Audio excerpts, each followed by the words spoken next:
Hello, and welcome to our review of the week's TV. With me today is the television critic Michael Stein. Michael, what did you think was the best programme of the week? Well, I've chosen the last programme in the Channel 4 series, That'll Teach 'Em.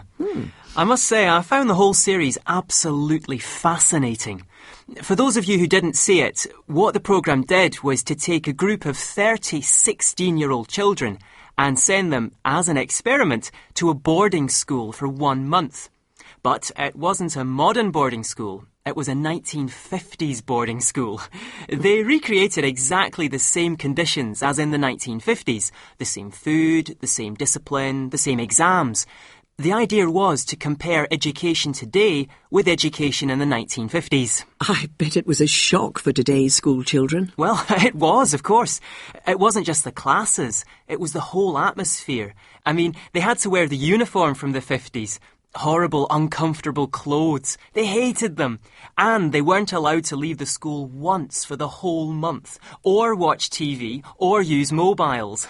And they had to have cold showers every morning, and go for cross-country runs. What was the worst thing for them? The food, definitely. Most of them hated it. They said it was cold and tasteless, and the girls didn't like the cold showers much either. What about the classes? Well, of course, the biggest difference for the kids was the discipline.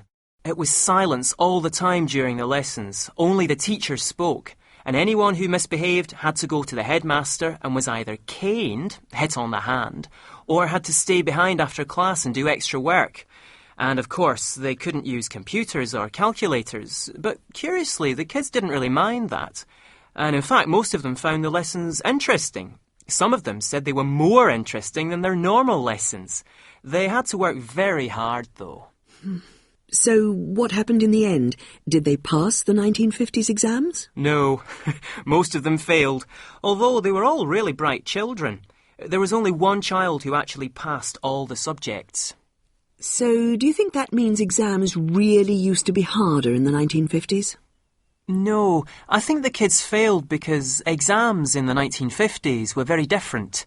The children in the programme will probably do very well in their own exams.